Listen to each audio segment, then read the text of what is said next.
Viewmasters, it's the podcast that we do. Viewmasters, talk about movies that we view.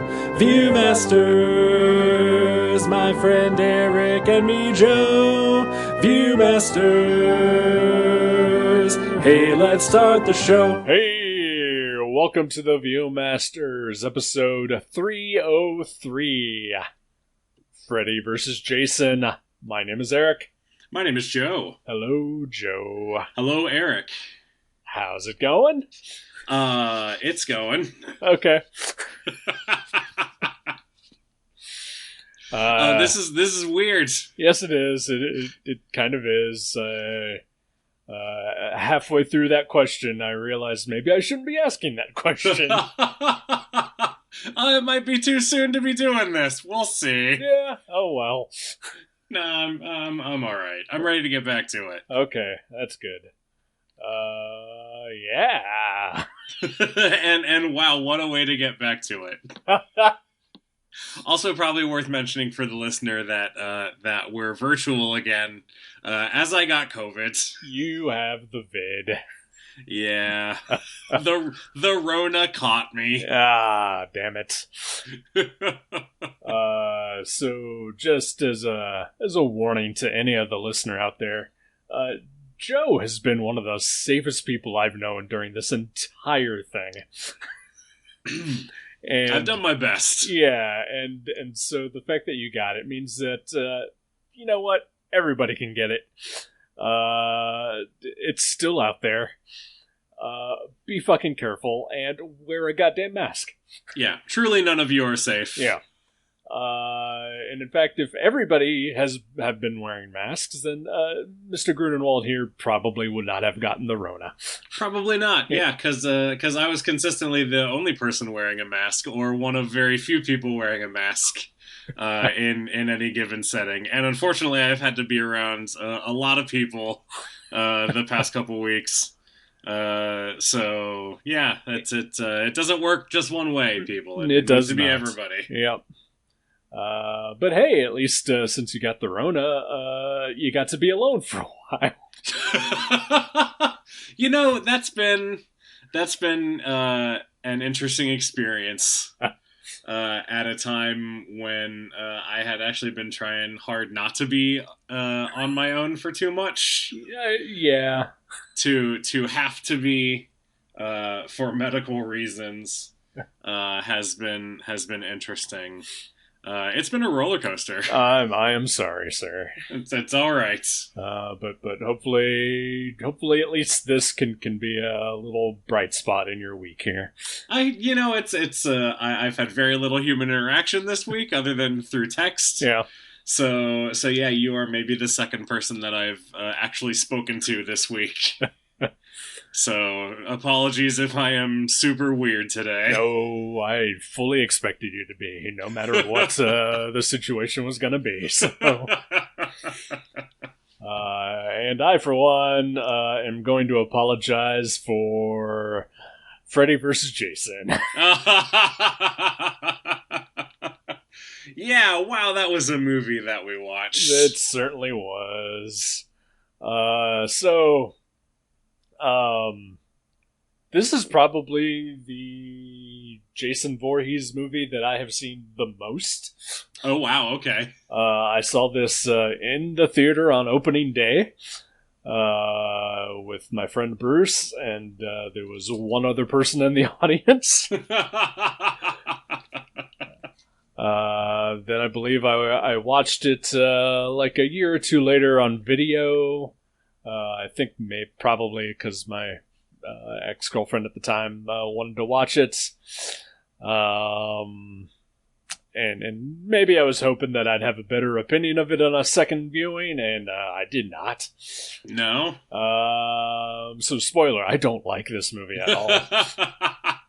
Yet I have seen it 4 fucking times now. That is too many times. Yes. And then, yeah, when I did my hey, I'm gonna finally watch all the Friday the 13th movies a couple years ago. This was in there. Yeah. So I watched it again, and I was like, oof, yeah, that's bad. So I have not been looking forward to this one.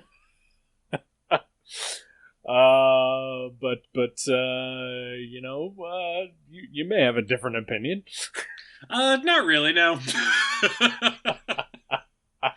Yeah, this doesn't feel like a Jason movie. Like, this feels like a Freddy movie that has Jason in it for some reason.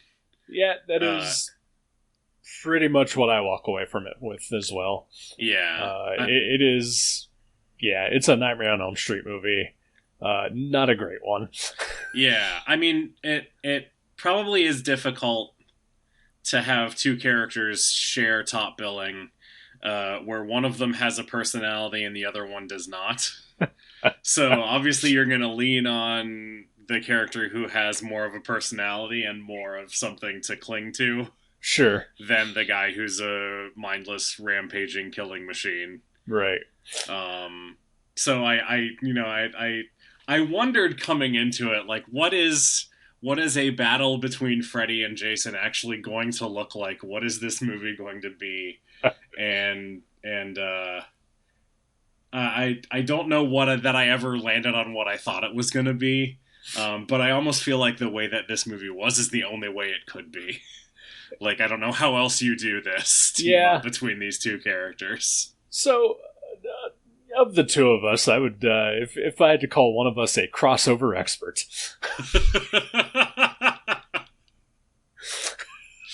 I would put that label on you, sir. All right. And while watching this yet again, and again, fully realizing that this does definitely lean on the Nightmare on Elm Street Freddy Krueger angle of things.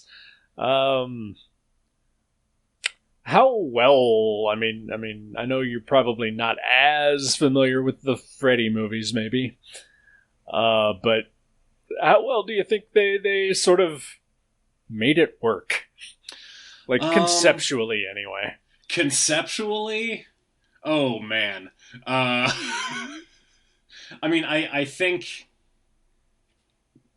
I think so. Obviously I'm more familiar with Jason. Right. I have seen the very first Nightmare on Elm Street, and now I've seen this one, so that I've seen two Freddy movies total. Mm-hmm. I do think that this movie does a good job. Like, the opening sequence is sort of an info dump about Freddy's background, right?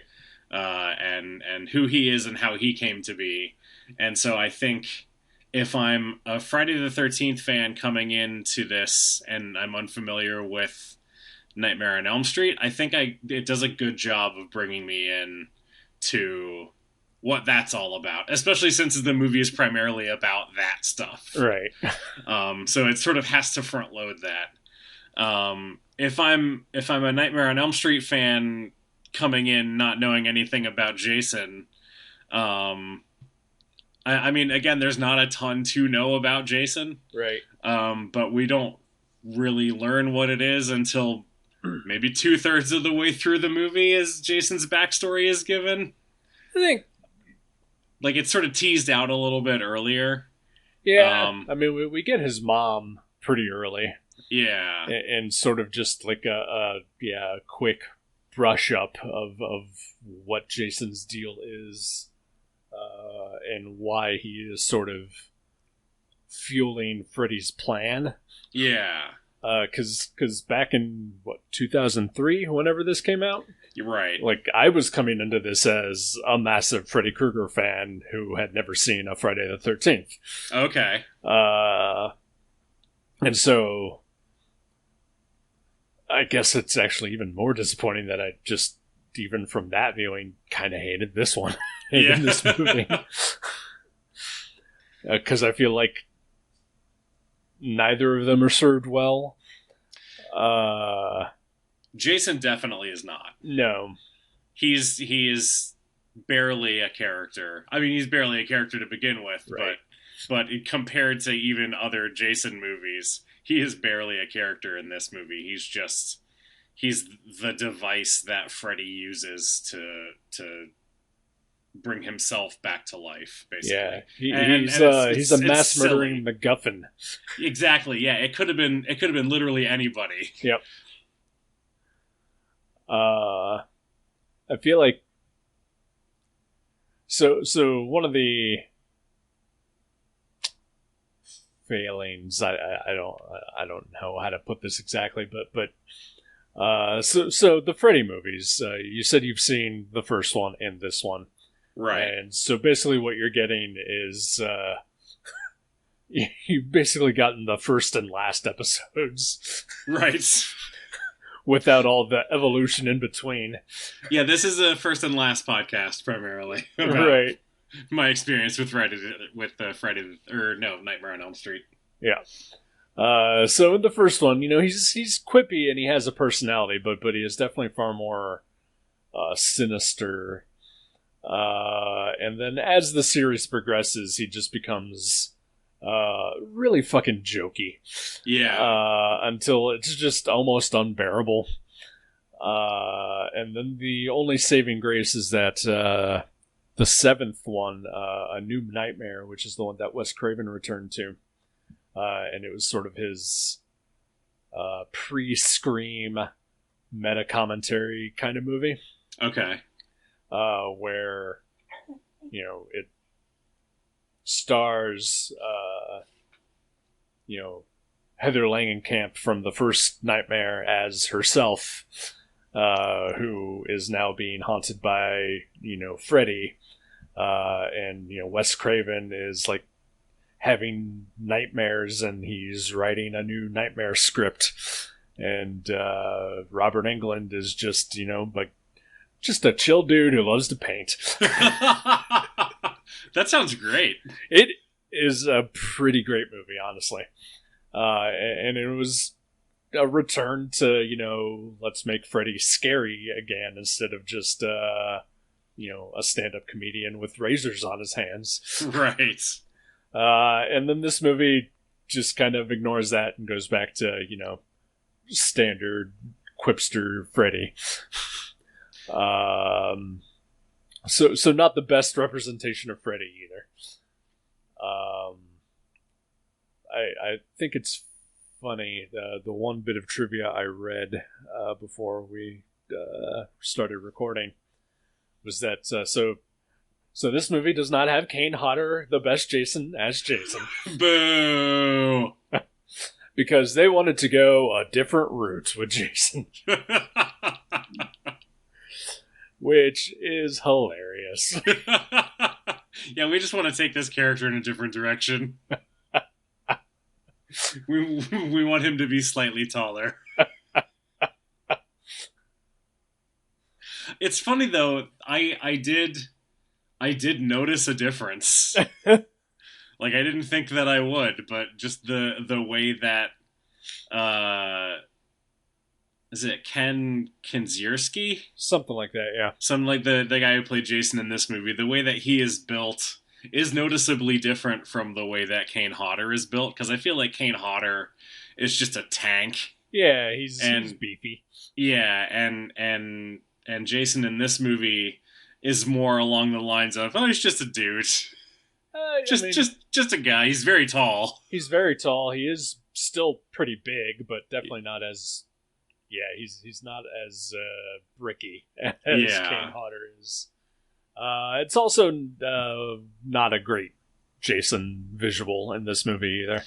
Yeah, he's like got sort of stringy hair. Yeah. And the mask, you can see his eyes for most of it, which I know we've talked about.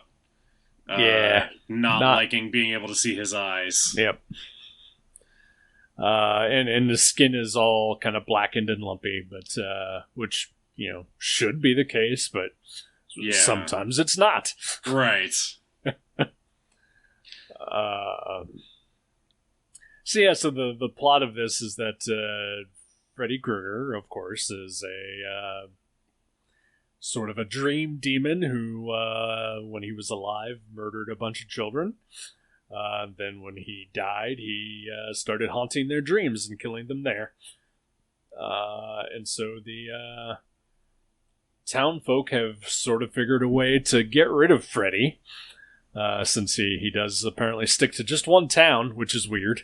That is weird. You'd think that he could go anywhere. I mean, I've read Sandman. I know how it works. No, Freddy's a local boy. He doesn't want to go anywhere else. I mean, who doesn't love Ohio? It's true. Pick one place and stick with it. Yep. Which, of course, if you didn't know, Springwood is in Ohio. Oh, I actually did not know that. I thought we were just dunking on Ohio. No, yeah. The Nightmare series takes place in Ohio. Oh, wow, okay. Although looks suspiciously a lot like, suburban California. Which also apparently puts it within driving distance of Camp Crystal Lake as well. I was going to say, yeah, they drive real fast from Ohio to New Jersey. I guess it's, yeah, I don't know. I'd have to ask my girlfriend. She recently sent her kids to New Jersey with her aunt, and they were driving. I think she said it was like 8 hours, 9 hours. Okay, all right. So, I mean, if you speed, yeah, you could get there, I guess. It's still a long time to have a heavily sedated Jason Voorhees in the back of your van. Right, your blue lighted van. Right. And it is like a full conversion van. It is not it is not built for speed. No, yeah, no, it's the mystery machine. Yeah, as one of the cops calls it earlier. Yep. But yeah, so Freddy has been forgotten, and he is trying to be remembered, and he figures out the best way to do that is to resurrect Jason, whom I guess they met in hell? Yeah, okay. So, somehow Jason has returned, yet again. And yeah, we're not entirely sure how Freddy is familiar with Jason's work. We know that they met at the end of Jason Goes to Hell. Right. But yeah, that's pretty much it. So he resurrects Jason and coerces Jason into just killing a bunch of people. And he assumes that people will just automatically assume that it's Freddy doing it. Right. Which will give him more power to be able to actually start killing people himself. It's not a great plan. No, it's not really. Especially, when there are multiple witnesses talking about like a guy with a hockey mask. Yeah. People see that it's Jason. Right, yeah. Like the only reason that anyone would think that it's not Jason or that it's Freddy is that it's happening on Elm Street. Right. In this house. And really only like 2 or 3 people like remember. Right. And I'm not sure how they remember.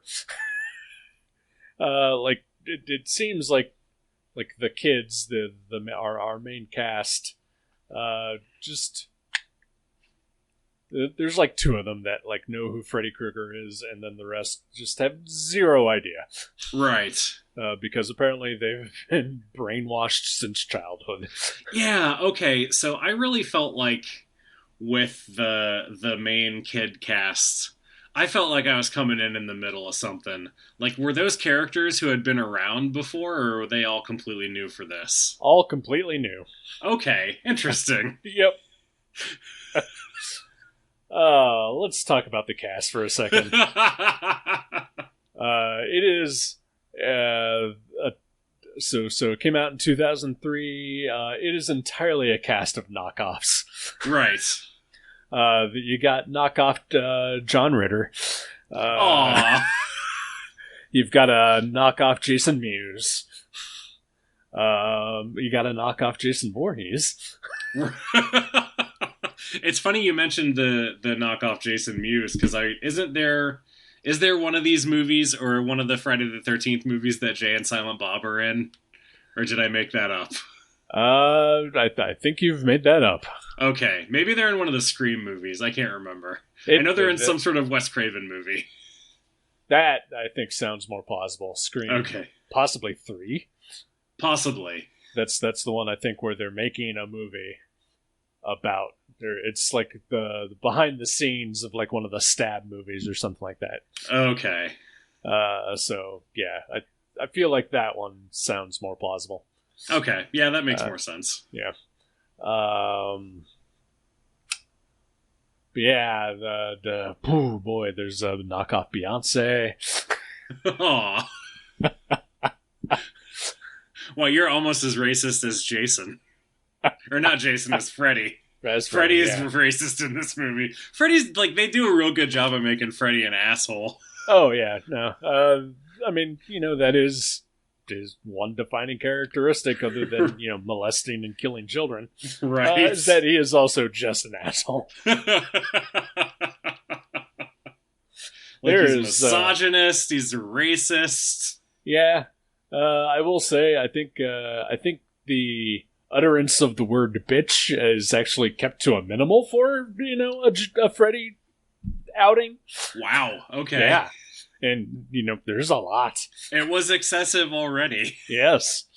It also almost makes me want a Freddy versus Chucky movie. Yeah. Does Chucky say bitch a lot as well? He really does. And also, they're the only two sort of real slashers that have personalities and talk a lot and are kind of funny.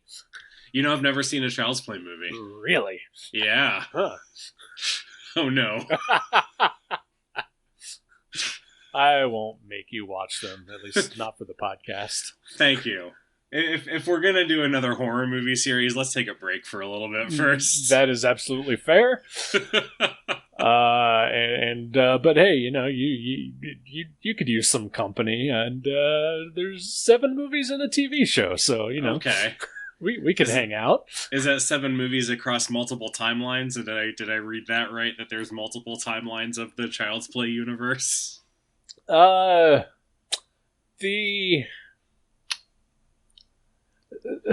Is that worth getting into right now? I mean, I don't really want to talk about Freddy vs. Jason. And perfect, let's do it. I recently bought the 7 Blu-ray set of the Chucky movies, so naturally I'm into this. All right. So the first 3 movies all came out within they were a year apart, basically. Okay. And the first 3 feature the same lead character. A little boy who's 6 in the first movie. Okay. And then in the third movie, he's 16. All right. So, interesting. So we're time jumping. There's a little bit of a Friday the 13th time aspect there. But then that character doesn't show up for the rest. And they all just kind of do their own thing. Okay. I feel like the first movie is pretty good, and the second and thirds are just kind of okay to meh. And then 4 through 7, 4 and 5, they go from just straight up slasher to comedies. Okay. Is that I know it gets into Bride of Chucky and Seed of Chucky and stuff? Is that when it gets into that stuff? That is 4 and 5, yes. Okay. And then 6 is, I believe, Curse of Chucky, and the 7th is Cult of Chucky, where they both sort of go back to just straight up horror. Okay. But it also, gets better with each movie. That's interesting. And there's also some real tight continuity. I am impressed. How well, because it's pretty much helmed by one guy by that point, the writer and creator, Don Mancini. Okay. And he pretty much keeps a tight lid on that shit and just knows how to pull out surprises and keep things tied together. And then, the TV show, the first season came out last year, and it ties into like all the movies. Oh wow! And pretty great, and also very queer friendly. Interesting. Because Don Mancini himself is a gay man, and just writing from his own perspective. Nice. So I highly recommend most things Child's Play. All right, that's good to know. And you know what? Even the remake is kind of okay, but has zero to do with anything else. Maybe that's what I'm thinking of, is that there was a remake that came out like while they were still doing the other original timeline stuff. That's probably what I was thinking of. It came out while they were actively developing the TV show. So okay, yeah, but I don't think it did well enough that they're ever going to go back to that. And season 2 of Chucky starts in October. So nice. Yeah. What else has Don Mancini done? His name sounds really familiar. I have no idea. I'll look it up. Okay. Did he do the music for the Friday the 13th movies? That's Harry Manfredini? Harry Manfredini, that's right, what it is. Okay. Let's see. Don Mancini.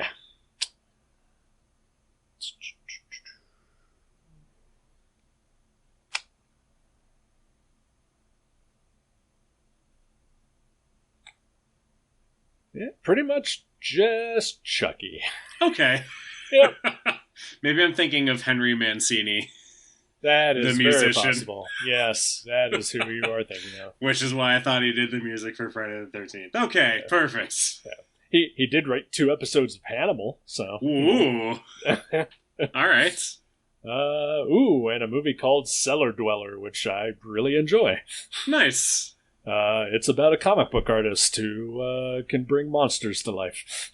Does he live in a cellar? Yes. Perfect. You got it figured out. Yeah. Man, I cracked that movie pretty fast. And of course, that is also a movie that teaches us that all comic book creators wear suits and ties when they are inking. Of course. Just like you do at conventions. Exactly. Well, yeah, I guess I did do that. Well, luckily, none of my clothes fits anymore, and I'm not going to any more conventions. So. Yay! Don't do it. You'll get COVID. Yep. I am regretting going to Cincy Comic Expo in September now. I was kind of excited to go to Gem City this weekend, but obviously that's not happening. Oh yeah, that is happening this weekend. Yeah. Yeah. Hey, yikes. Oh boy. Freddy vs. Jason. Yeah. Yeah, this is just a stockpile of every mid to early 2000s cliche in horror movies that there is. And just none of it works. Yeah. I also want to call out the CGI in this movie. Oh, it's not good. It's horrendous. It's so bad. Yep. Like, it's worse than video game cutscene bad. Yeah. And so much of it could have been done traditionally. Yeah. And they just opted not to. Yeah. It's not good. Definitely takes you out of it. There's some definite Silent Hill bullshit happening, in a couple scenes. Mm-hmm. I will say, I guess the highlight of the movie is the cornfield slaughter. Yeah, that I did enjoy. Yeah. Mostly because I was like, oh, this is Jason's dream. There's youths everywhere to be killed. This is the best day of his undead life. Yeah, it probably was. And I feel like it was also sort of when he... was it? I can't remember. the timeline of this movie just has me all discombobulated too. Oh yeah, I have no idea how long this movie is, like as far as what period of time it takes place over. Yeah, oh yeah, a couple days, I guess, but yeah, like I don't remember when Jason sort of breaks free of Freddy's control. But also, like, it didn't matter. Right.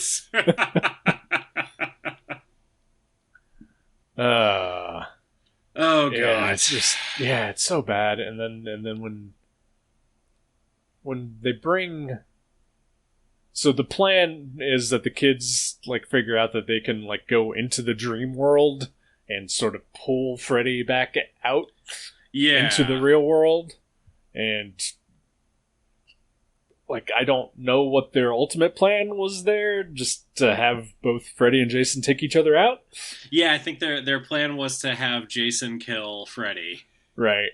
And then I guess Jason is a more manageable threat than Freddy. Because he's just a dude with a machete. Right. So once it's down to just Jason, then they figure it out at that point. Yeah. So the main problem with that is that when they bring Freddy back into the real world, he no longer has powers. He is just a burnt guy with claws. Right. And he's actually a really good fighter, apparently. Like, he seems skilled in combat when he's fighting with Jason. I guess, if you crawl around people's dreams, you probably pick up a thing or two. It's pretty Matrixy, I guess. It is exactly like the Matrix. He knows Kung Fu. But yeah, I was honestly surprised, even as a Freddy fan, that he would be able to withhold his own against Jason. And also, I guess when you come down to it, like, who decides that in a movie called Freddy vs. Jason, it is literally going to come down to just a fist fight? I mean, that's what the people want to see. That is the promise of the title of the movie. I guess. I mean, it's not going to be a Batman v Superman thing where they're going to team up at the end to fight some larger threat. Because they are the threats. Yeah, that is true. I don't know. I think Freddy has the advantage on Jason because he's more agile, he's smaller, he's quicker. He's the knives on the glove. I feel like he's able to make more quick, sort of nimble cuts with those. Right. Whereas Jason, he's got the machete, but it's a huge wind up and swing every time. Like, he's not going for any little moves. He's going for a decapitation every single time with that thing. Yeah, that is fair. So, I mean, these are the things that I was thinking about while I was watching Freddy and Jason fist fight at the end of this movie. Oh, fuck. Oh, boy. This movie was bad. It was real bad. It's definitely my least favorites out of all the ones we've watched so far. I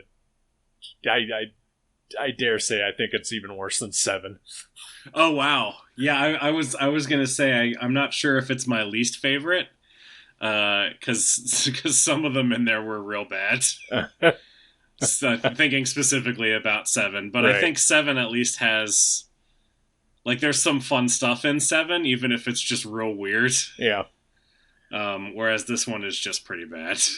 Like, and I'm trying to figure out, like, where did this go wrong?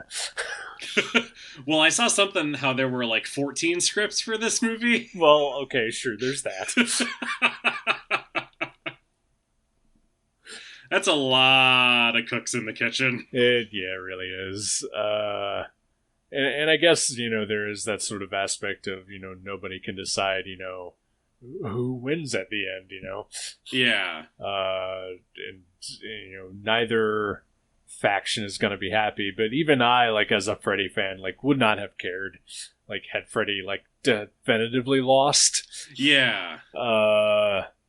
but, I just want the lead up to it to be good. And that's really where it seemed to fail. Yeah. There's just... It seems like there's just a lot of, not even half-baked, but, just sort of, slapped together ingredients and then calling it done. Definitely. Just... The whole subplot about the hypnosil and just what a bad movie. Yeah, there's almost like a Twin Peaks Laura Palmer, like Freddy is Killer Bob, right, and her dad is Leland. That was real weird. Yeah, and then Jason Ritter sees the dad kill the mom, but nobody believes him, and yet the main girl does sort of believe him, but then finds out that it was actually Freddy. But then how did the kids see the dad? None of it makes any sense whatsoever. Yeah, this movie needed to be half an hour longer. Just to more fully flesh things out. No, I'm just kidding. This movie is an hour and 45 minutes, and it already feels like it's 3 hours long. Yeah. Maybe one last script polish. I don't know. Maybe a director who wasn't more famous for Hong Kong martial arts movies. Right. The problems are myriad. Oh boy. Yeah. Oh well. But yeah, you know what? Now we've seen all of the Jason movies. Sorta. Every single one of them. Yeah, not quite. What? There's one more, sir. You keep springing more of these on me. Yeah, I'm sorry, man. Yeah, we got one more. We got the remake. Okay. And that is the final Jason film of all time. Yay! At least until somebody figures out the legal issues. I hope they do. We need more of these. Yeah. I look forward to, in 20 years buying another 13-disc box set. That's so many discs. Oh, man, I gotta complain. Okay. We decided that we needed to do this separately, so, I will say part of the lack of joy I had for this was not having you reacting next to me while watching it. Yeah, no, I get that. I think I probably would have enjoyed the experience of watching it more had we watched it together. Right. But just me at home watching it with the dog was not as enjoyable. Right. So, I figured, I own the box set. I'm going to watch it on disc. Yeah. Even though I do know that it is currently streaming, at least as of today, on Netflix and HBO. Right. So, I pop in the disc and it just kind of starts playing, and I don't know whether it's the fact that I don't have the original controller for my Blu-ray player or what, but I could not access the menus to it at all. So I could not get to subtitles. And at first I thought, you know what, I can deal with this. And because it starts out with 25 minutes of Freddy just giving an exposition dump. Right. And it was fine at first, but then towards the end of it, he gets real excitable. And I could not understand things that he was saying anymore. So I thought, okay, well, some discs, when they get to the very, very end, it will just automatically go back to a menu. Right. It did, but the only options for it were just all the deleted scenes or the commentary. I could not find the fucking subtitles. That's obnoxious. Yes, it is. And so I had to stop it, and then I had to watch it on Netflix, or I did watch it on Netflix, actually. Just so that I could have subtitles with it. Yeah, that's super annoying. Because I'm an old man who can't understand things. Oh, I'm sorry that you had that experience. It's all right. It's just it's bad DVD design, I guess. It is. Yeah, you should write somebody a letter. I will. What is it? Shout Factory? Yes, it is. You should write Shout Factory a letter. Okay, I will. And that'll also, be my project tonight. While you're writing them a letter about that, can you tell them to put the Doctor Strange TV movie on Blu-ray back into print so that I can get one now? They just need to make one more copy. Okay, all right. I'll see what I can do. Thank you. I appreciate it. Oh, boy. I don't know if I should ask the next question.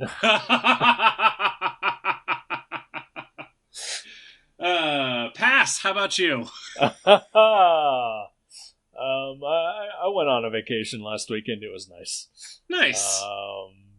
Just spent a couple days with my girlfriend down in Lexington, Kentucky. We went to comic book stores, and then had a very nice dinner that cost more than my entire hotel stay. So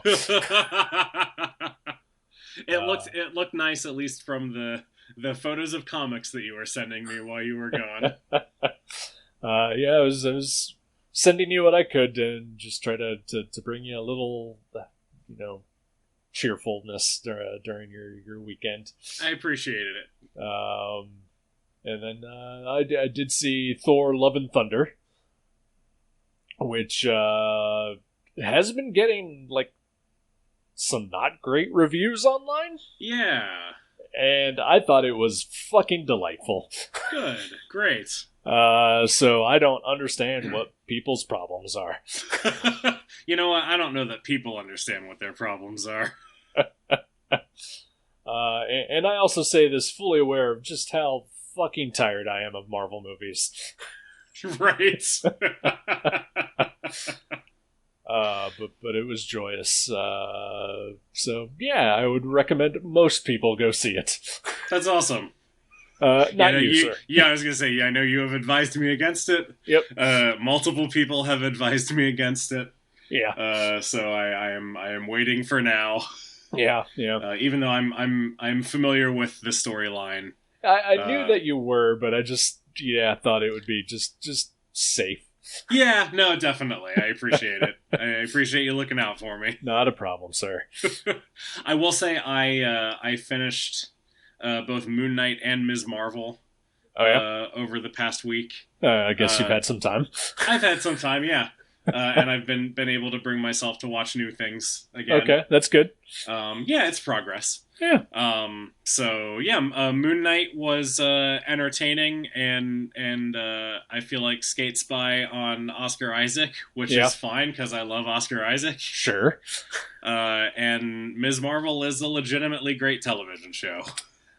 I think Moon Knight was just okay, and definitely the strong part of it is just Oscar Isaac's existence. Right. Also, I am a huge Moon Knight fan, and that was not Moon Knight. My Moon Knight is a Batman knockoff who pretends to be other people. Okay. Yeah, he's very much not a Batman knockoff. No, he is not. And you know what? I thought the parts of Ms. Marvel were really good. I thought it was overall pretty cute. But for the most part, I just wasn't into it. Aw, I can see that. Yeah. I don't know. I just... part of it is, boy, I'm tired of origin stories. Yeah. And that was just 6 episodes of origin. Right. Like I think even Moon Knight got to the point faster. At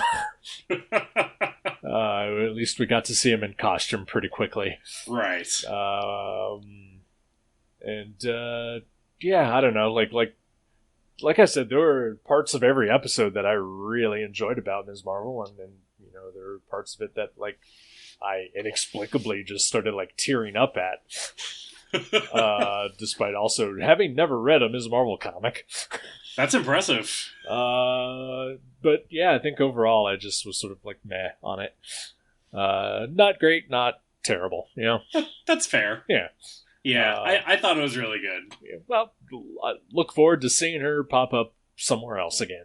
Yeah, and the Marvels. Yeah. Which I'm sure my girlfriend will probably force me to see when that comes out. So. I liked the glimpse of Brie Larson's new Captain Marvel costume, too. It looked yeah, it is nice.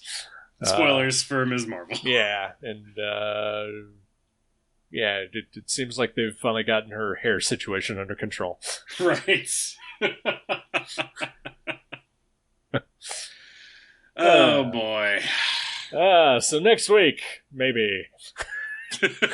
Next time. Next time. Yeah, we're gonna just kind of play it by ear for a while. Do episodes when we can, whenever we feel up to it. Listener, please bear with us. Yes, I appreciate it. It's me this time, so I appreciate it. You know what? It's all of us.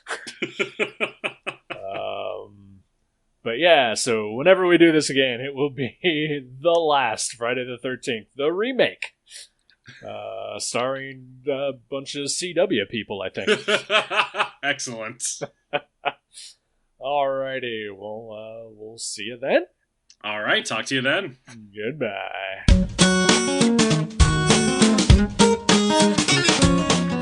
Thank you for listening to The Viewmasters. You can subscribe to the show directly at view.guttertrash.net or at iTunes and leave us a review. Visit view.guttertrash.net for email information and links to Facebook and Twitter. We'll see you next time on The Viewmasters.